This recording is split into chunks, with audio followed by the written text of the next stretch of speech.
The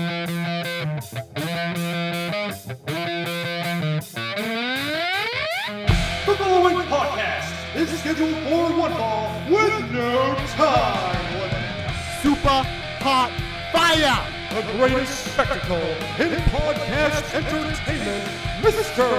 Nestlemania. That was literally verbal diarrhea. I'm setting the bar awfully low. Titus O'Neil keeps running directly into that bar. Get him off my TV, get him off my TV. You make me very angry. The man who has a better IQ than you, the awe-inspiring JC. You should go work for WWE because you'd be so up far up Vince's butt. No. Oh, you are such a sucker. You You are. defend everything, all the bad moves they make. This is the Jobber Knocker Podcast. Ladies and gentlemen, boys and girls, welcome to the Jobber Knocker Shakeup. I am the JC Experience alongside just Mania. We had to shorten his name. We thought we'd mix it up. This is year 3, right? Year 3, baby. This is 3-year anniversary? 3 anniversary, 3 years of the Jobber Knocker. Absolutely fantastic. I want to give a big shout out to JC, obviously, when I came to him over 3 years ago with this stupid idea.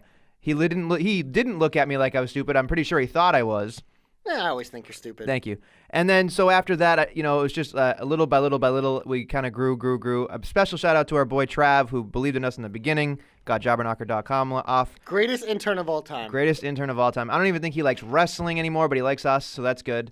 But again, everybody that works with us, from Guthrie to Todd, that's helped out over the years, especially big shout out to Danny, who's like taken over the website and done so much. TQ of the JK guys. He is an OG. He has come on. He does a lot of stuff. He edits all those articles that our great staff writes because our staff has gotten so big over 3 years. Yeah. We're proud to have everyone aboard, and we look forward to what the future holds. Yeah. The Jobber Knocker Shakeup. It is a Are we shakeup. looking forward to the future of Raw and SmackDown? I don't know. All right. Hold on tight. So we're going to get into the shine, but I think we kind of got to preface it this week is I think the lines might get a little blurred because I feel like everything this week was like started good, got bad, or was bad, then got good. I just feel like so there might be some overlap, guys, so bear with us.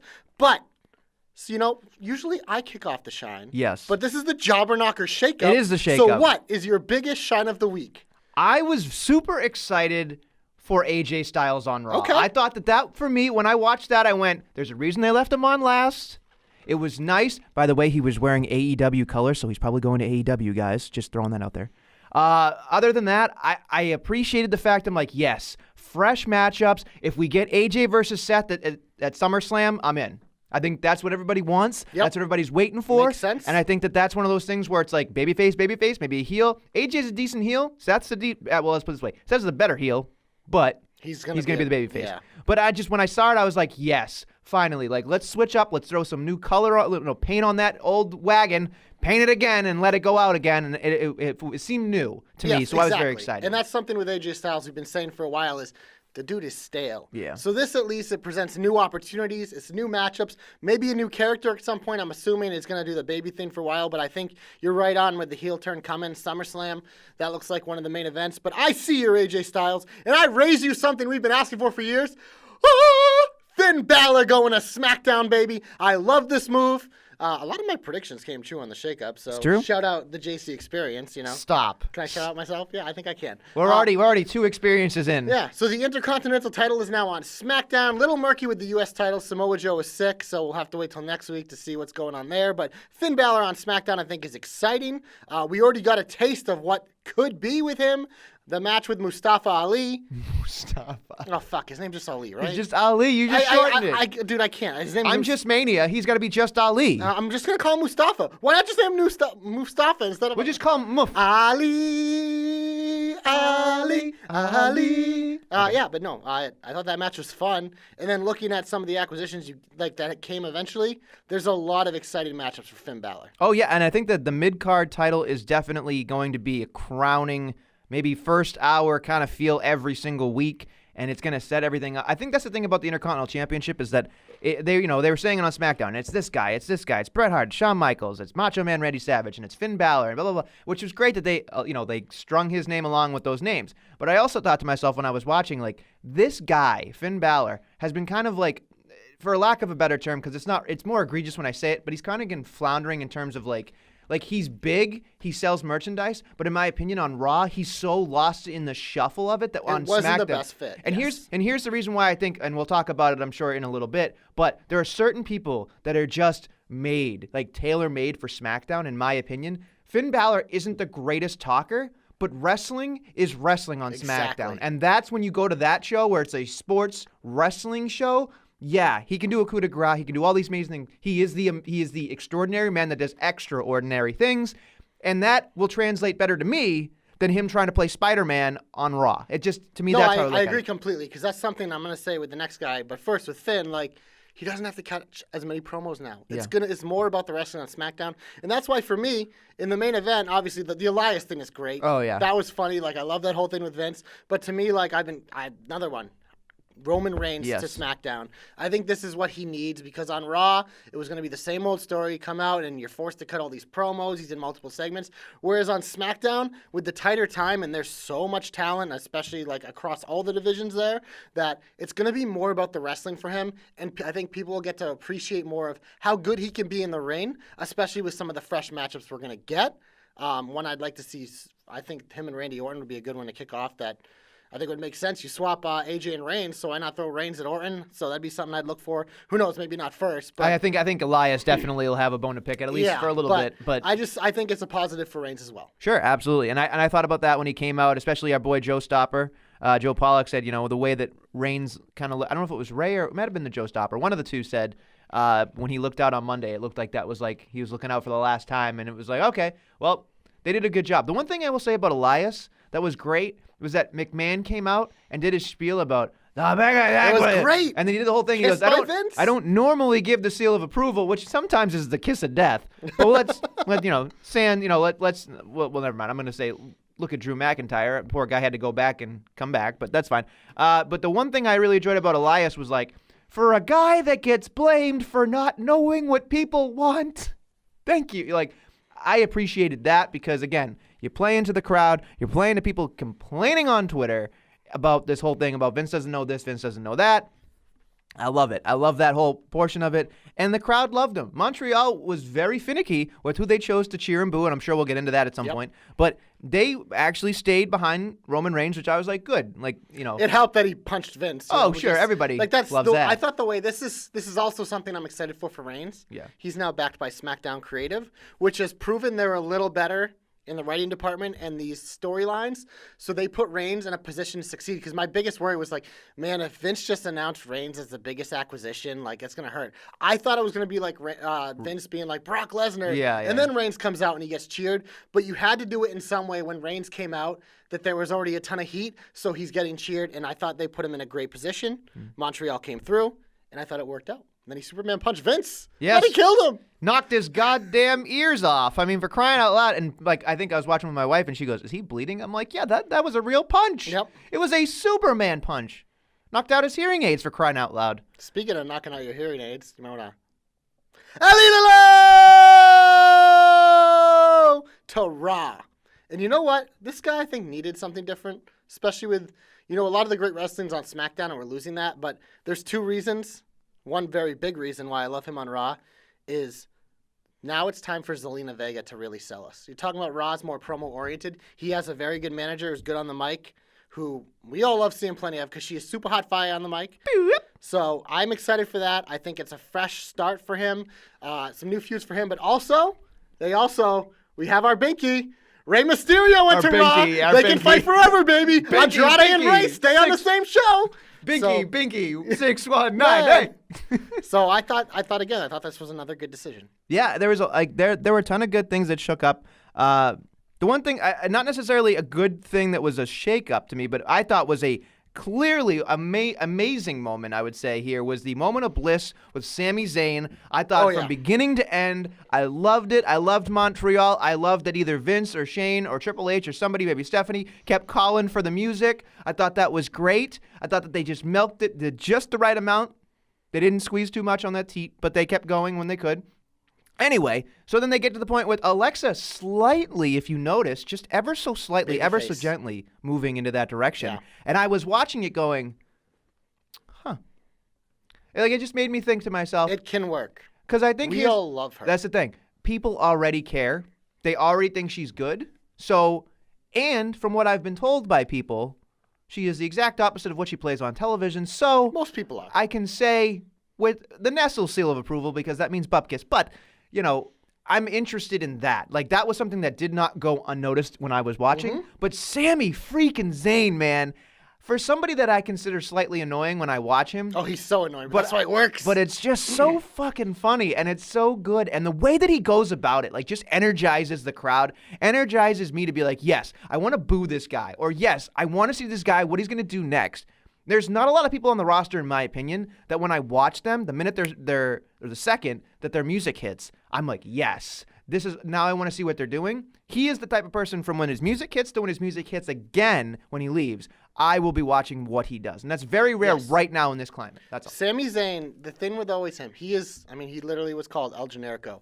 You look at him and he's just like, what is, seriously? Yeah, but he's that toast. man maximizes every second he does something.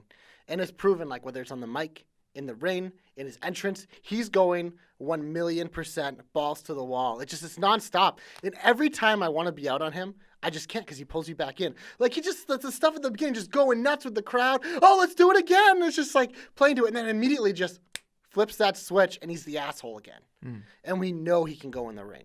There's something that's just an it. He just has it. And no matter what they do to him, no matter the shit they've dragged him through in the past, whether it was an NXT or main roster, he found his way to the top. He's going to do it again. And I think it's exciting that he's really getting his time to shine right now. Trying to think of what else happened. What happened? Well, Sami Zayn is in the top 1% of performers. Oh, you're putting this in EC3 on Raw. your boy Braun just threw You know him like a what? lawn EC3 dart. didn't lose the match. So this is why I liked it. Ray? No, this is why I liked it. This is why it was a positive. Because the EC3 had the entrance before the break, so it's like, oh, we're going to pretend like he's a real thing as opposed to a sideshow. He was the centerpiece, and he's out there. And then, of course, yes, he's being, quote-unquote, fed to Braun. But this is the most, since his matches with Dean Ambrose, that EC3's actually been there. Do I love that they're kind of destroying him? No, but as Braun Strowman, and he does this to everyone in the table spot, was cool. And the reason also why I like it was when Braun comes out, EC3 has great facials. It's something that I always look for in wrestling. Just You like a good facial, I get it. of course. The facial expressions are just so good. Like when Braun comes out, he was like, oh, great. And then he was like, okay, I'll deal with it. And then he gets beaten up. So it's just, he's another guy that I still expect to succeed at some point. I think they're just really they're dragging him right now. They have to beat him down to rebuild him. I think he's just too good not to succeed.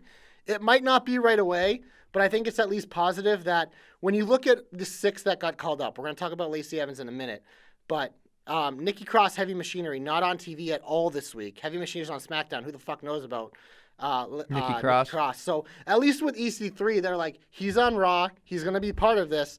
And oh, by the way, we're just going to get killed by Braun. But it's at least there's something there to build from as opposed to nothing. That's fine. That's why it's a positive. It is. And that's fine. You can have it that way. For me, when I look at it, I go, okay, he's introduced. I know where he is now. I'm okay with that. But I will say, I think he's probably going to take a Heath Slater spot, unfortunately, for a while, if not forever. And that's kind of where it is going to be for me. Bridges and mountains aren't built in a day. Bridges aren't either. I don't know. That was just failed from the start. Yeah, this is what happens when you're trying to host a program. Yeah, See, you're not as I good. know. You're a better. You know what? Whenever I don't know how to transition is bad, I'm just going to throw on that music because she's here, baby. She's here, and I know she caught everyone's attention. Our boy Ben sent in a text to us like, whoa, I did not expect that from Lacey Evans. She also caught the attention of the man taking an ass photo when she got up the stairs, too. That Let's was call that great. creep out. At everything about Lacey Evans, I am 100% in. I think her character is fantastic. I love the way they've slowly got her in. And now it makes sense that she's right there at the top, especially on Raw with all the changes and that division being a little thinner than SmackDown. There's an opportunity there. I love her getting her first actual match with Natalya because I think they're a good mix. I thought it was able to show off what Lacey can do because she's still going to have her moments because she is, I think she's only been wrestling like 3 years. So I think the fact that she's come this far, I think is impressive to me, which means I think she can grow even more. And I love that finish. I love it. I think it's just great. It catches your attention. The finish is pretty when it lands properly. I thought she almost broke the arm of Natty, which again, it looked like a real move. I'm just telling you, from a real perspective of someone that's actually been in the ring and worked with people who hurt you, it sucks knowing that that's like, again, I don't blame her 100%, but again, I can throw on the fact that it was her first match, and I can throw in the fact that I'm sure she was nervous, and that's fine. But I hope Natty's forearm or ribs isn't broken. I think that if she's going to hit that move, she needs to hit it properly. That's the reason why the reverse 450 ain't happening for Ali. I mean, they realize that this is going to be a danger, and I guarantee you, I give it to you. She's not going to do it all the time. No, but I'm telling you right now. That's what makes it special. But I'm telling you right now, that move, I guarantee you, depending on how bad that was for Natty, even if it was a stinger or nothing, whatever it could have been for her forearm or ribs, if she lands that on Becky, she's going right back down to the bottom because all it's gonna. I'm telling you right now, not that people are gonna politic against that poor girl, but I'm telling you right now, doing something like that's dangerous. All you got to do is have a Randy Orton moment and go, I don't want Ken Kennedy to work with ever again, and then she goes whoop down to the bottom, which is unfortunate because of how great she's been on her trajectory. But I'm telling you right now, being inside the ring it's different, and if she's gonna she's careless sometimes. When I watch, yes, I know she's only got 3 years under her belt. I know everything you're gonna throw at me, but I watch people. I don't watch them just for the entertainment value. I watch them to see how crisp they are on the ring, and sometimes she's waiting for a bus, and that's okay too, because she'll learn. But when she hit that backflip, you have to understand the shin is one of the toughest, strongest bones to come across another human being. It could kill you in a certain situation. So when I saw that, I was like, Jesus. I mean, it looked powerful, great, wonderful, she won. But then my mind and my heart went to poor Natty, which I would never say on this program. She was fine. No, but still, like, come on. Like, have a little common decency to be like, if you're going to hit that move, I guarantee you, I will never be there, and I can't prove that I'm going to be right on this, but I guarantee you, after that right there, they are going to make her, at the Performance Center, go back and do 50 of those. Show us that you can hit that every single time. Because otherwise, like you said, it's going to be brought out at like big moments and stuff like that. But it will not be a finish. A woman's right, fine. The woman's right's not a finish. It's a setup. That's fine. They changed that at NXT. And I'm sure next week she'll hit it perfectly, and everybody's gonna be like, "Oh, see, it was a one-time thing." But still, these moves aren't called high risk for no reason. We see Ricochet almost kill himself all the time. It's part of it. If it's gonna be part of their moveset and they're allowing it to happen, it's gonna be a risk. It's all a risk. I understand that. It's not ballet, Adam. I know. They always say that to me. Like, I'll be sitting there and I'm like, Jesus Christ, nice move. They're like, Nestle, it's not a fucking ballet contest. I know. But still. People are people, goddammit. Let's move on. You just like everything safe, and that's okay. I like bubble wrap. Yeah. That much is true, as we know. All right, sorry. So that was an inside joke. Anyway, what else? Is there anything else that you're excited about this week? Miz Tara. Miz that was a nice the little only touch. man that's ever changed every superstar shakeup. I mean, we talked about this like a month ago because Miz and Mrs. is on USA. Sure. He kind of had to get there, so it made sense, but I like the way they did it. I mean, the Shane stuff is just like, oh my God, he's so fucking annoying. I'm like, I don't like it. People like it. It fucking works because then the Miz comes out and he's the biggest fucking babyface on the show. And he bled, which gave him so much more credibility. Yeah, but like the way way people feel about Baron Corbin is how I feel about Shane. But like it's wrestling, and I know that's the fucking point. Yeah. So that is what it is, but it fucking works. Yeah. That's why you need these annoying fucking heels that everyone hates, because it makes real baby faces. What we always complain about is how much the last few years baby faces has sucked. Yeah. The direct correlation is there hasn't been good heels. Sure. That's why this next man, Lars, This fucking guy is gonna be. Whether we like it or not. People fucking hated him before he even came on because of all the internet stuff, which who knows if it's true or not. It's so convoluted. Who the hell knows? But you know what? It works for him because this guy, he's never going to try to get a cheer. He looks like a fucking slob. He acts like a slob. He's an ogre. He literally has destroyed nothing but geriatrics, so he should probably be our new favorite. Literally, everyone he's destroyed has been over 40.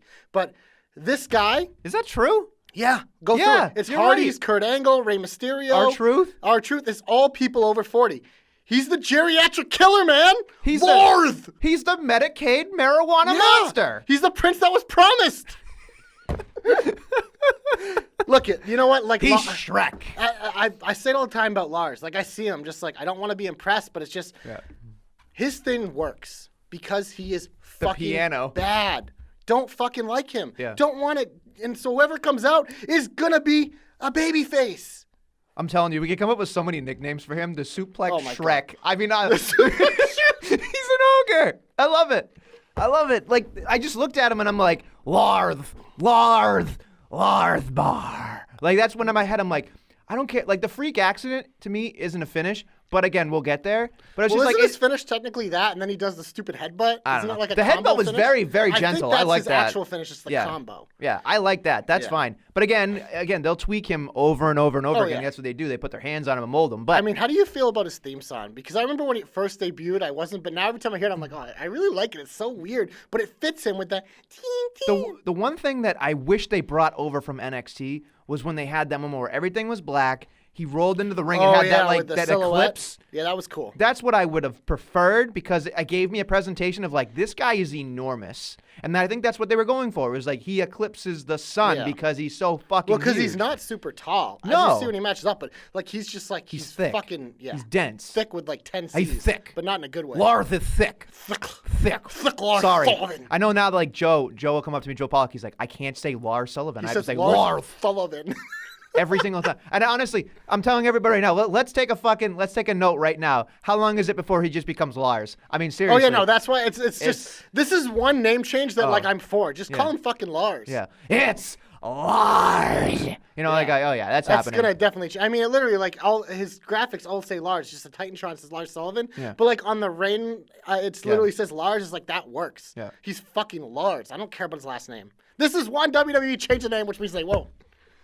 I'm sure there's going to be so many things that we're going to say after this, but it was just funny to me that it was like he was on Raw, then he was on SmackDown, and they're like, he's on SmackDown. I'm like, Yeah. then what the fuck was he doing on Because, Raw? well, because think about it. This was a guy they planned on debuting at the Rumble, and they haven't. So I think in terms of all the new call-ups, like he needed the most, like he needs the most rub so he can get comfortable. Sure. And now he's getting to the point where like he's ruining all these segments. People like our boy Billy's sick of it. He hates Sure. it. But it's like that's the point. Yeah. You're supposed to fucking hate him. Here's the thing, though. I will say from a production standpoint, and this isn't necessarily a heat. I don't know how much more shine you've got, but for me, when I look at this, the one thing I did not like, even though the last 4 appearances he's done fine, was that on SmackDown, at like the top of the hour or the bottom of the hour, they showed everything he did, and I was like, I get it. The recaps kill me. I get I it. agree with that. But I was just the like, recaps kill me. You're just like, I understand you're trying to hammer this point home, like beat us over the head. Like, Lars is important. Lars is the guy. Lars. Like, I get it.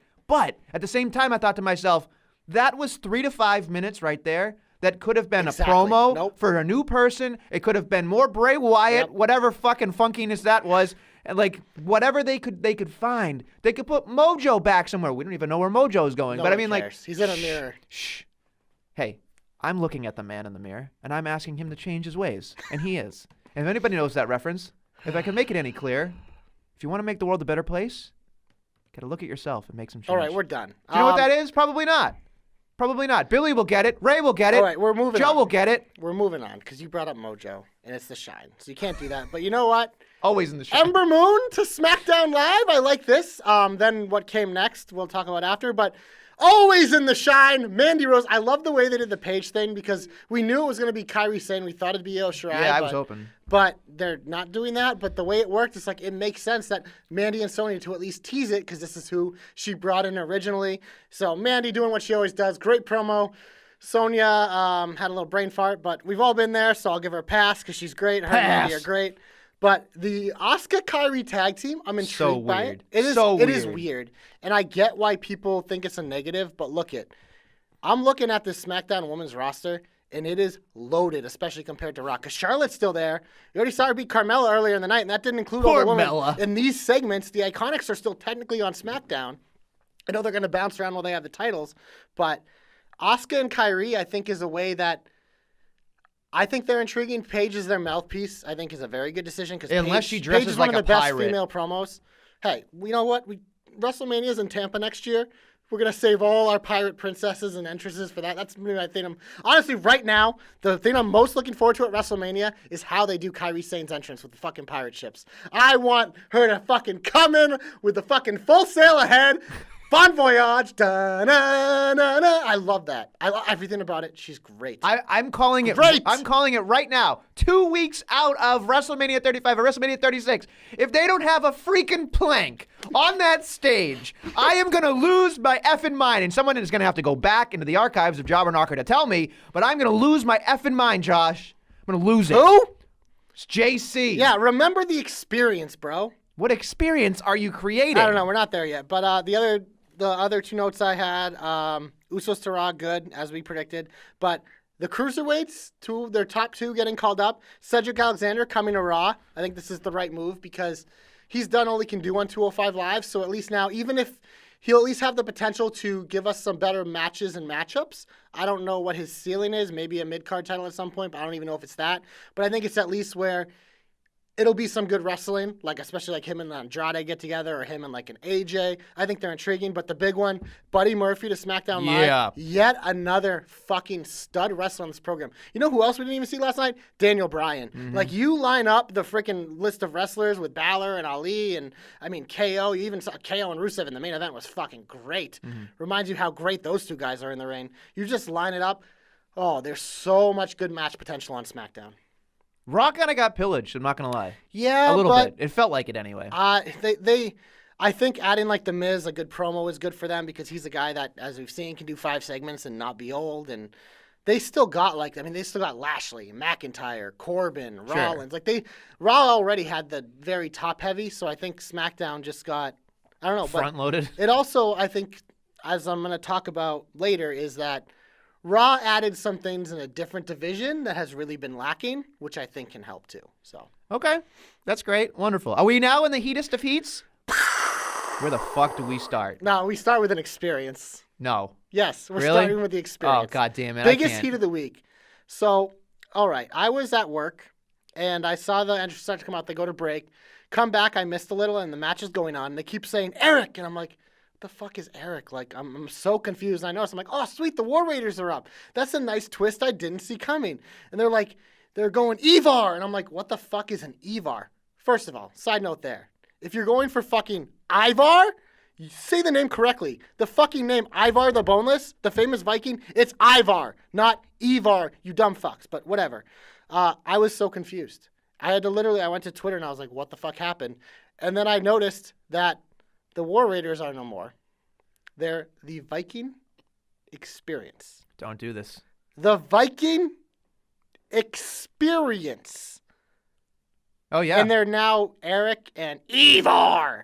I don't know which one's which, but Eric is Rowe. look it. Hanson is Evar. Like, They could have kept the damn names at least. well, here's the thing. Their name was War Raiders.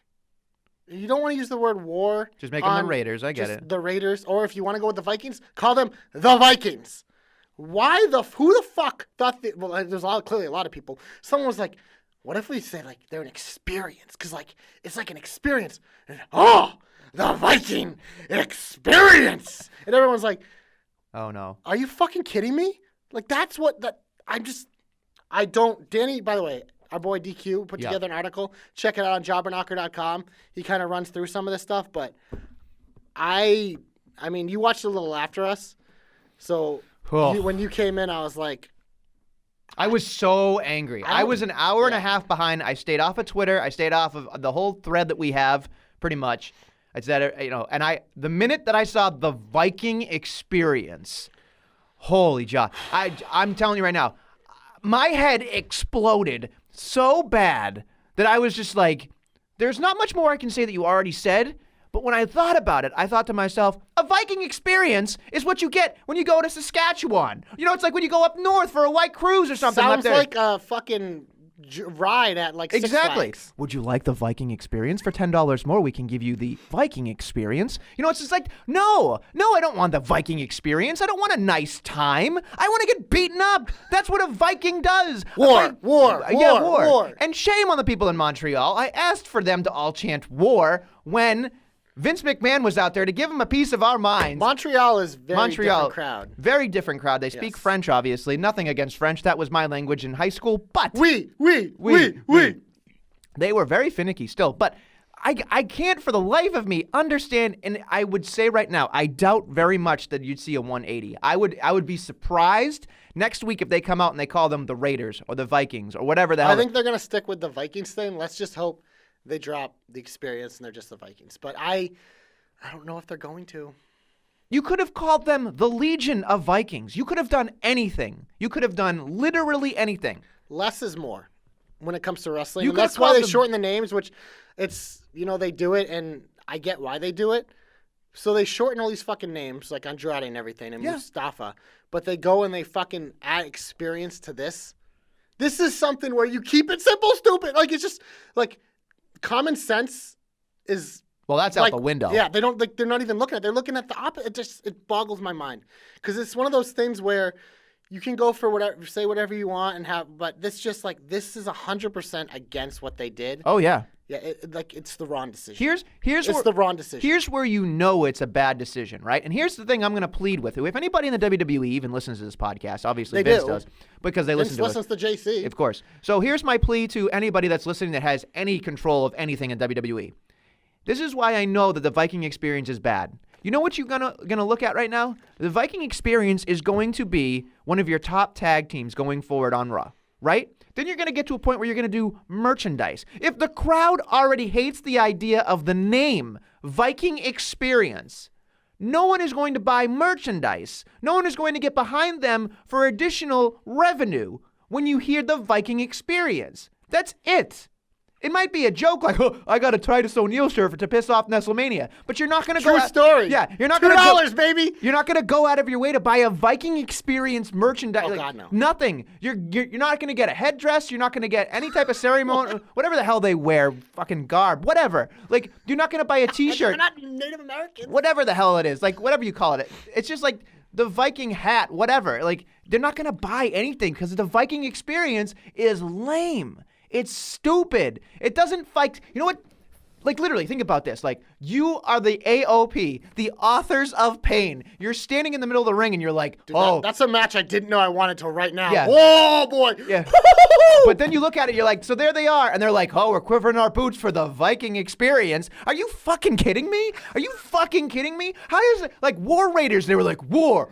And people were like chanting, and it made you feel like, oh, God, these guys are going to fucking kill me. And then you Because get. their entrance is pretty badass. Yeah. And then you get to a point where it's like, they can chant, the crowd is still going to chant war because they've been conditioned, as Danny said in his article, eloquently put, for the last year. War. Yeah. Like, that's what it is. It is what it is. They literally shot themselves in the foot because they thought to themselves, we're going to create an experience. You know, it's like, I'm done. I'm fucking done. And I know that if they do a 180, I will lose my fucking mind. I will lose my mind. So this is one of those things where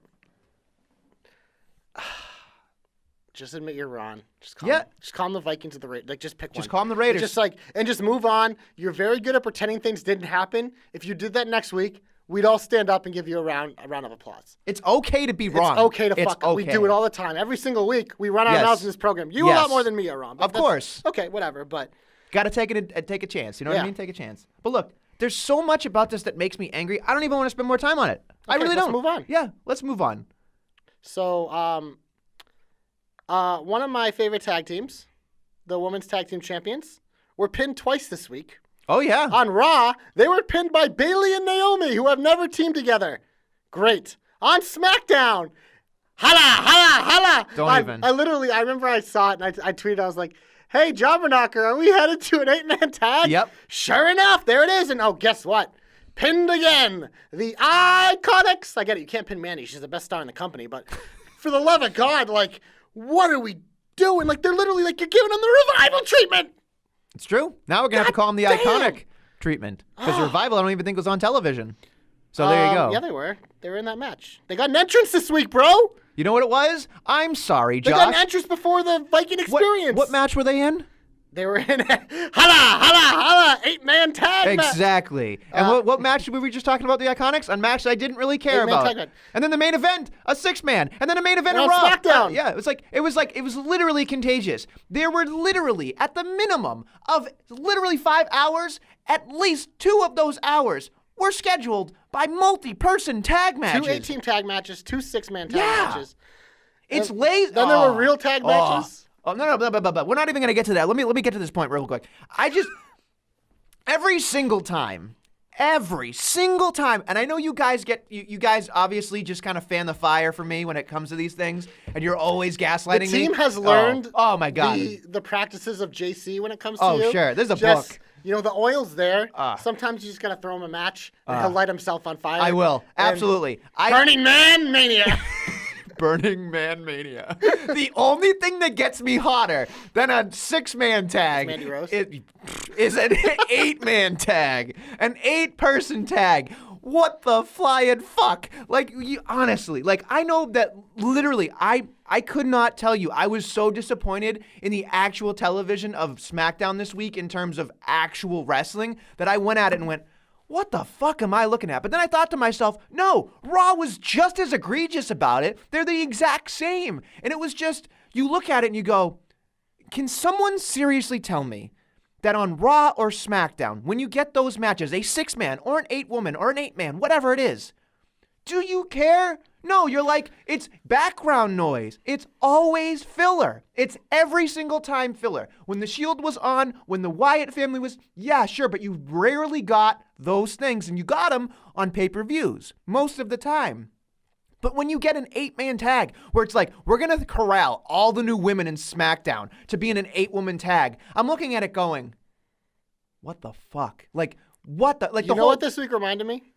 YI32X. yeah, it So really was. I like, because Raw I was watching at work, which was fine because I'm at work, so it doesn't bother me as much because it's like I'm working, so it's on. But SmackDown, like, I tried to watch live, and I was like, God, why the fuck did I do this? Yes. It's because I like being on Twitter when, like, exciting People are stuff is saying stuff. happening. Yeah, 'Cause exactly. It's fun to be like, oh, a surprise, especially It's a like, community that being you on build, Thread, yeah. Our thread's fun too, even Yeah. not just on actual Twitter. But goddamn, this week reminded me of that. But you know what? I'm gonna save how I would change this for my hope, Sure. which will come soon.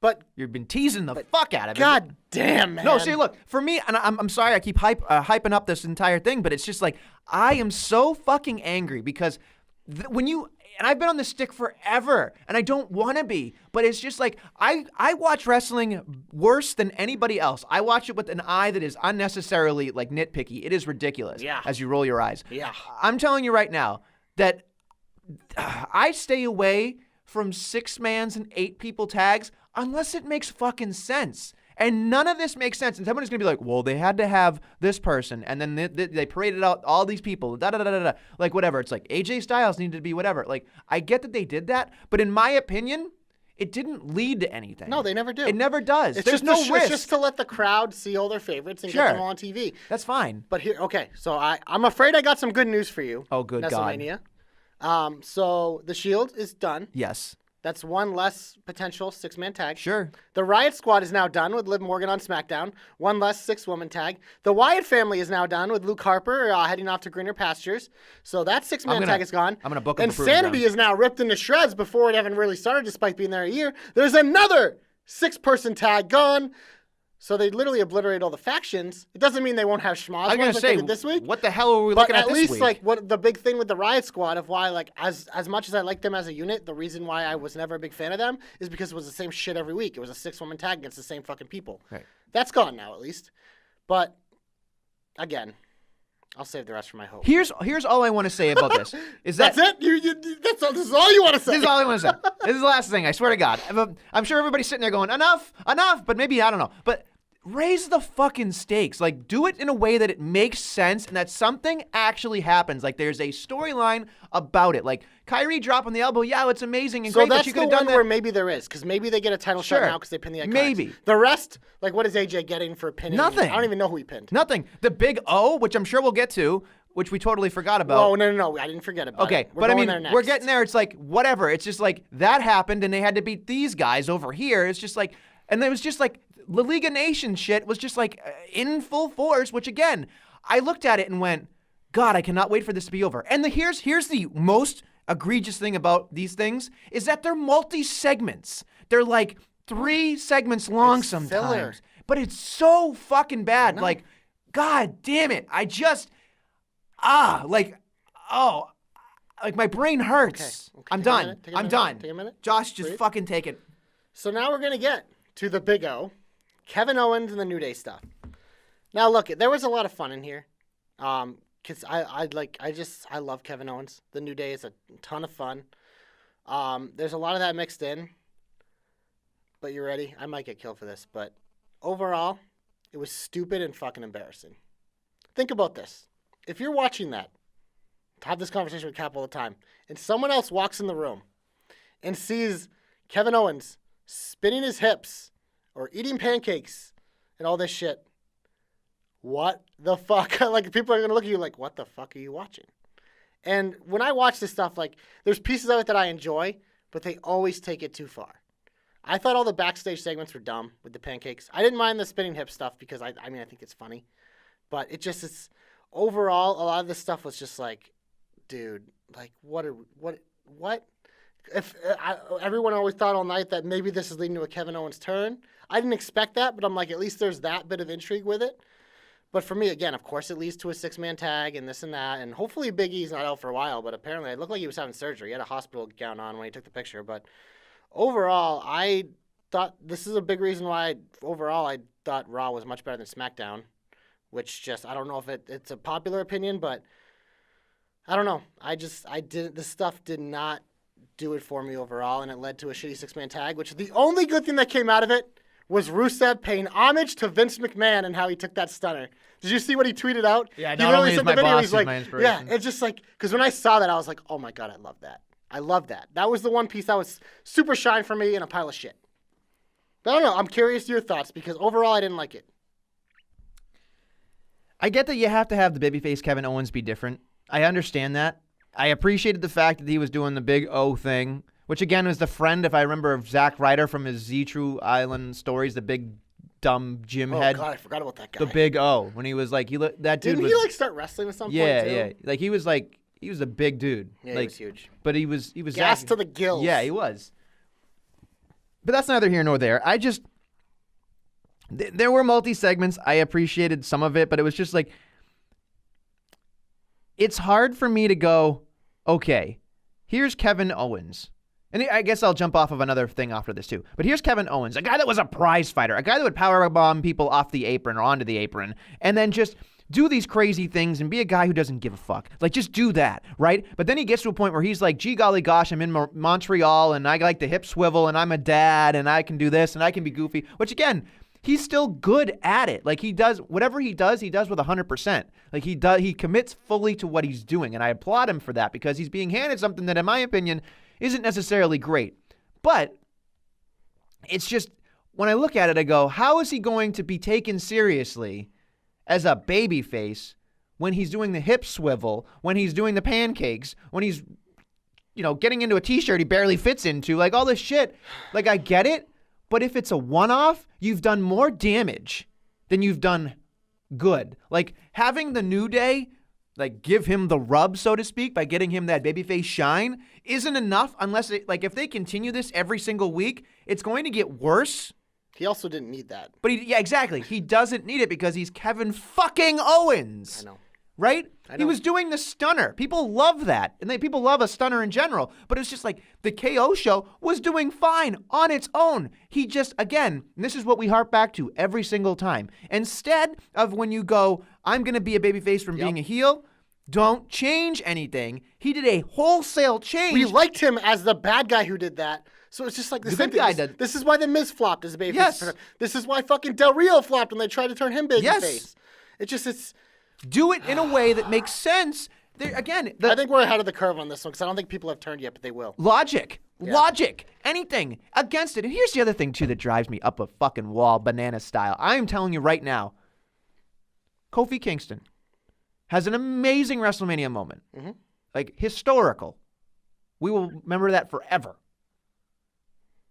What the fuck has he done? They keep putting him back in these six-mans right now and these it's fucking like things. a It's like, parade. it's just It's like a parade. It's just, Hopefully next week, now that the shakeup has happened, oh my God, we'll see what's next for him because I truly don't know because I'm assuming Brian's taking some time off to be with his daughter and wife and all that, which makes sense because he's been on the road for a while since he's come back, so he deserves it. So that would mean someone new is stepping up. But we also, like, the next pay-per-view is Money in the Bank because they moved it up because of AEW, so that just murkies it even more. Like, yeah. It's going to get bad because I feel like when you think about Kofi Kingston, here he was. So who do you think it's going to be? For his first Yeah, defense? who's going to be the first feud? God, I mean, it's not Lars. It's not going to be Lars. Can't be Reigns. Nope. I doubt it's Orton. And I doubt that, too. Because I would like Reigns and Orton. I think that'd be a good way to do it. Maybe a lie. I mean, I don't know. Yeah, because, I mean, they didn't. We thought they'd flip maybe like a McIntyre or someone, and they didn't. No. So There's heels, but I don't know if there's heels. But that's the thing with Kofi is like, that's why the Kevin Owens thing kind of made a little sense that maybe Yeah. they flip him because then KO was the guy who Vince was going to give it to anyways. But Right. I don't. I mean, because It ain't Rusev. It ain't Nakamura. I may be surprised if it's Rusev and Nakamura. Nakamura look like they're going to be getting a tag team push. Which, Sure.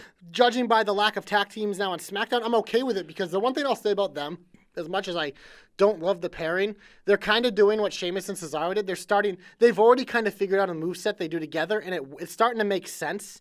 And so I don't mind it as much anymore because I think both these guys are so good, and they have the manager in Lana that they'd be a good presentation where if they built them as like the top tag team in the division for a while, I'd buy it. Here's another But that's thing. because they're so good, not because of WWE. I want Rusev in a disco suit with Nakamura. I think that'd be fucking hysterical. I don't want that. Hysterical. I don't want that.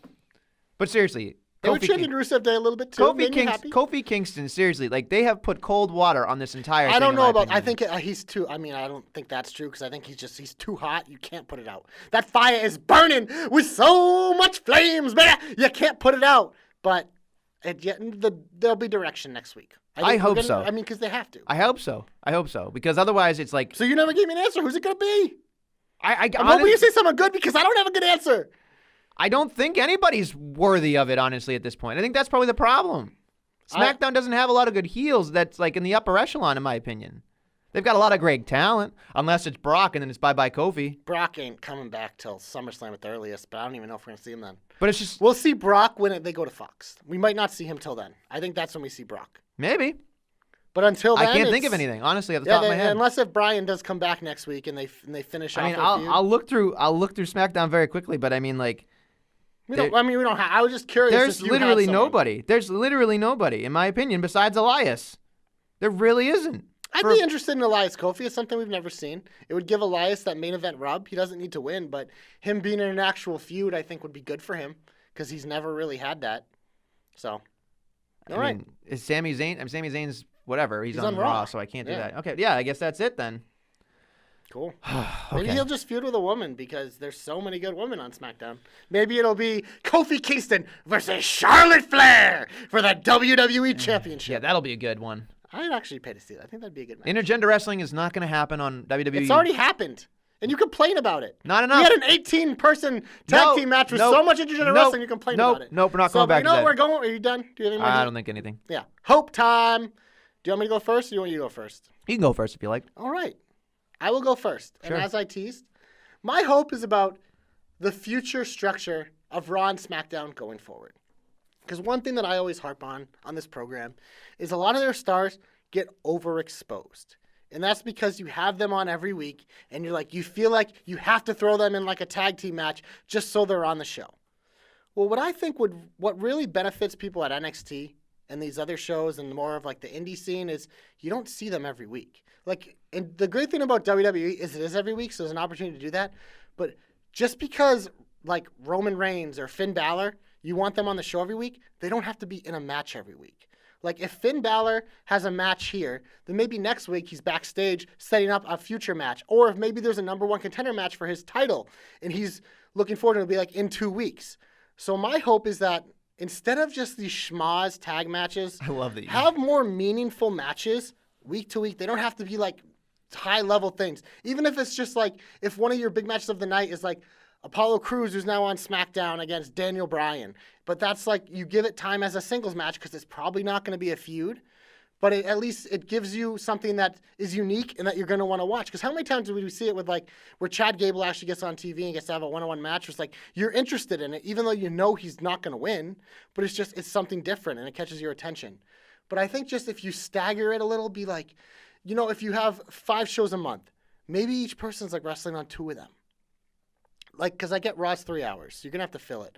But there's so many different ways to do it. If you have these more important matches, they can all be a little bit longer. It does a service to anyone. And also, bring jobber matches if you want to. Yes. For Lars, if, you don't want to have him wrestle people meaningfully right away, once he's done just beating people up, just give him a squash every other week. It's just... don't overexpose your talent, and that's the big product of the overexposure is these fucking multi-person tag matches, which we hate. But you don't need to do those. Instead, have the main event of Raw next week be like Usos versus one of their tag teams or something. Have that be the main event. Because that's how you also make it special is you don't have the same people there every week. Like, Baron Corbin isn't involved in a multi-person match in the main event every week. For crying out It's loud. something different. Like this week, we saw it a little bit when Raw's been at its best. It's like this week the women are the main event. This week the mid card's the main event. This week the tag team's the main event. This week the true main event players on the main event. There's so many different ways where you can get people on TV without just throwing them in matches. Granted, a lot of this for the live crowd. You want to see everyone wrestle, but that's why you have your fucking 8-person dark match, because then everyone gets their shit in and you can watch it. But for television, that model doesn't work, and that is a big reason why. It's not must see. Yeah. That's what we're talking. Like, even last night, the only reason I was excited was because You want to see change the is switch. exciting. Yes. Change is exciting in general. But next week, the change is gone. Raw is set. SmackDown is set. Maybe you get a surprise like Samoa Joe shows up on Raw, which we're expecting, assuming he's over his sickness, and then something like that. But besides that, it's just if every week we're going to be getting 8-mans and 6-mans and just random hodgepodge tags, it's like there's a reason why we watch it on DVR and 32 Exit or people don't watch it all. Mm-hmm. Because it's not worth it. The way you make it worth it is make everything feel more special. Space it out. Less is more, damn it. The experience is way better when less is more. Hashtag JC's hopes come true. Hashtag JC knows. You're up. Hashtag JC experience. Mm-hmm. My hope is very simple, I think, anyway. So I was thinking about it. Everybody keeps talking about this whole Sasha Banks situation, and clearly you're all wrong because you don't know what you're talking about. But so she's gone, and they're all wondering what the hell's going on. Bayley was supposed to find a tag team partner, and then Bayley... Oh, we didn't even mention that. Yeah, Bayley was supposed to find a tag team partner, and then... So she does... And then she beats the Iconics, and they don't get a championship title shot because she moved over to SmackDown. So my thought was, what I'd love to see was that Bayley goes and grabs, she says she's a single star now, which is fine. But what I want is let this Sasha thing play out, and especially for all you people out there thinking that you're an insider, saying all these things about Sasha Banks. You do that all you want, but quite frankly, show me your sources, because you're not gonna, and you don't know anything. But look, here's the other thing. They don't fucking care what you have to say about them. Right. So get over yourself. We know nothing. We know nothing. Get over it. God, you're not the fucking TMZ. You're not the fucking National Enquirer. But anyway, you play that fucking shit up. And by the way, they already did that on Raw. They were like, Sasha Banks actually has been, we don't know what's going on with her. Like, they played into they give you the information, guys. They're playing with you. So what you do is you let this play out. You let Sasha Banks have a month. Maybe a little bit more. And you know what you do? You let Sasha Banks show up at Money in the Bank. You have her fucking win Money in the Bank. Ooh, Money in the Banks! Money in the Banks, right? You fucking have Bayley win the SmackDown Women's Championship, right? And then you have Sasha. Here, hold on. Let me see if it's better. Sasha cashes in on Bayley and says, motherfucker, she motherfucked her. And she goes, hey, we were a tag team, and you fucking forgot about me. You fucking forgot about me. You actually replaced me the next week. Then you went to another show. We're not done. We're not done talking. We're not done with this argument. And then they just battle. Let them fucking battle. Let her be a goddamn heel. Let her do it. Because that's what I'm excited about. Use everything to your advantage. Have Money in the Banks. Makes perfect sense. And it would be it would be a natural transition. That's it. Because his Bayley thing was so clunky. It was like, hi guys, I have a tag team partner. Here comes sliding Naomi, which again, Naomi's great. But it was just like, they beat the Iconics, then nothing happened. Then she goes over to Raw. I'm a single star. It screams to me that Sasha is going to be doing something. At least make it worth the while. Well, let's also, just to piggyback off your hope there, is when you look at all the moves, with Charlotte and staying on SmackDown, Ember and Bayley going over, Kairi Sane getting called up, Asuka staying there, Carmella staying there, the Iconics staying there, Mandy and Sonya staying there, like Mickie James even going to SmackDown.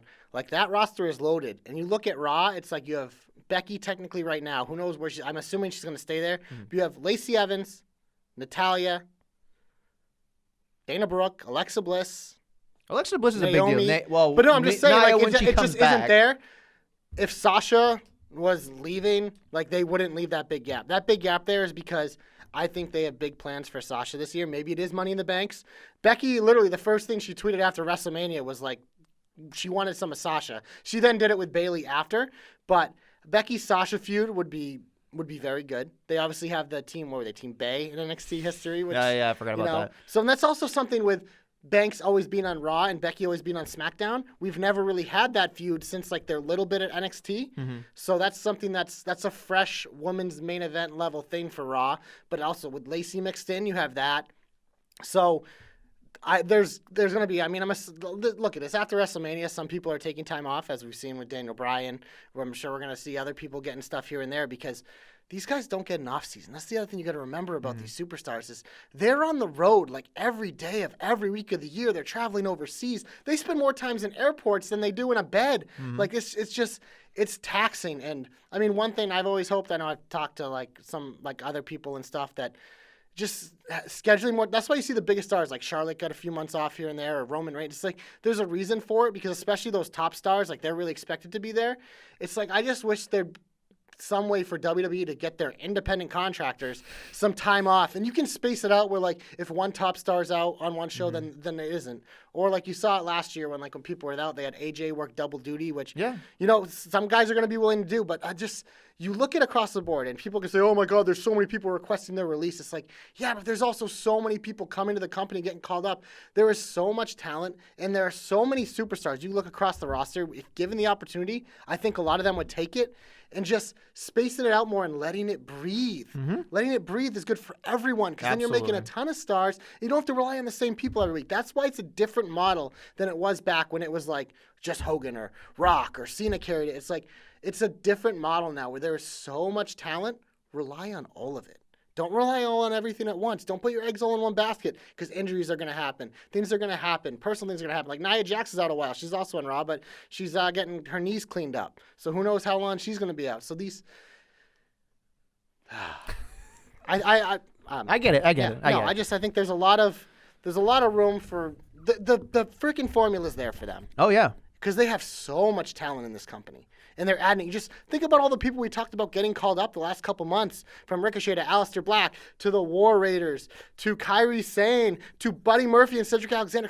These are all very talented people. On top of they're throwing Rusev and Nakamura in tag teams. Cesaro's been in a tag team forever. There's so much talent everywhere. The New Day. Oh yeah, it's there, baby. It's there. It's there. And speaking of there, who's your comeback? My comeback this week, I'm gonna give it to the Usos. Down since day one-ish, we're down since.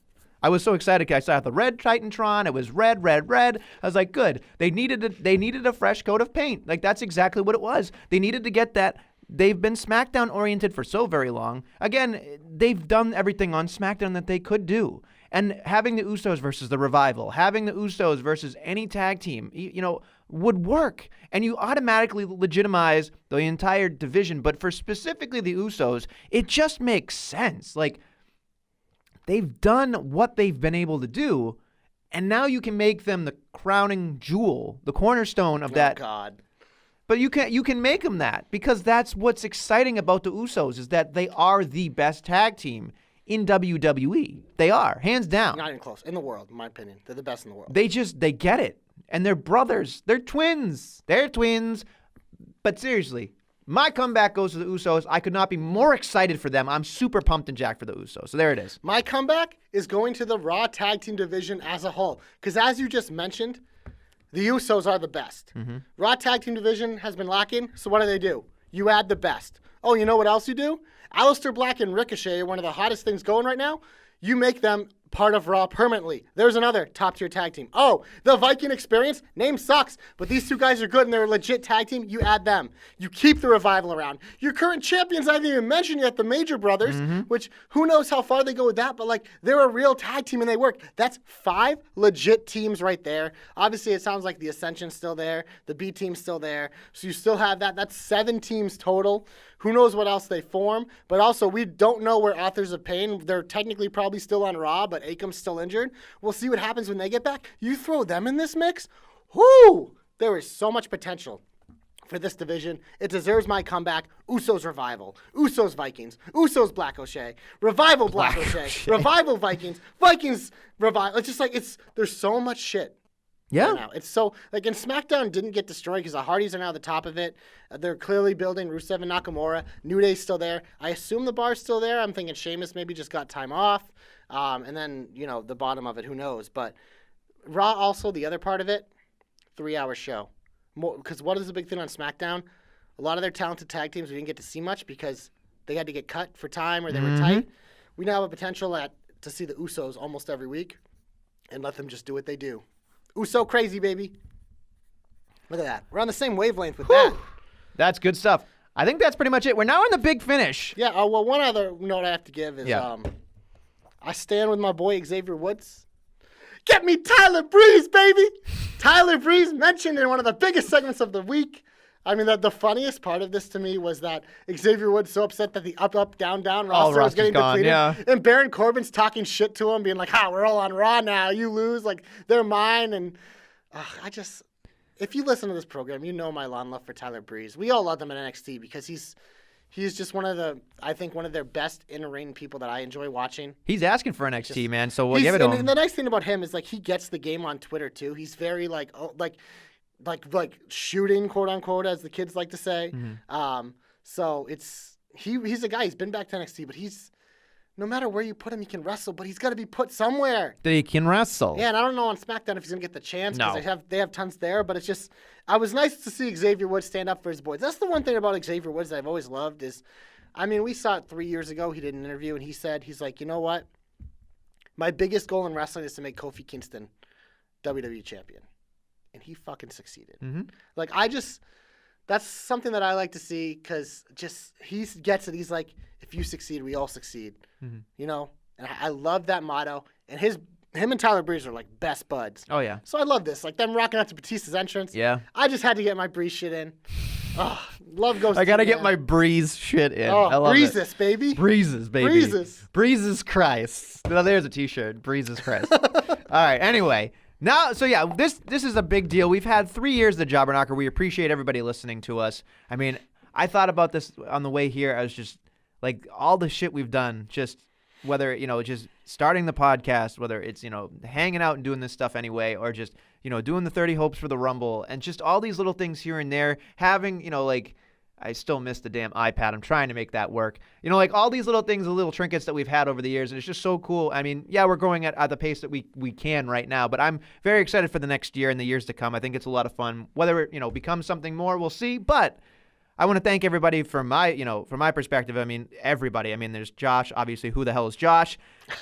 Myself, obviously, I got a great job, Adam. But no, I mean, like, DQ, like we said, Ray, of course, Joe, who's a family member, but he's amazing.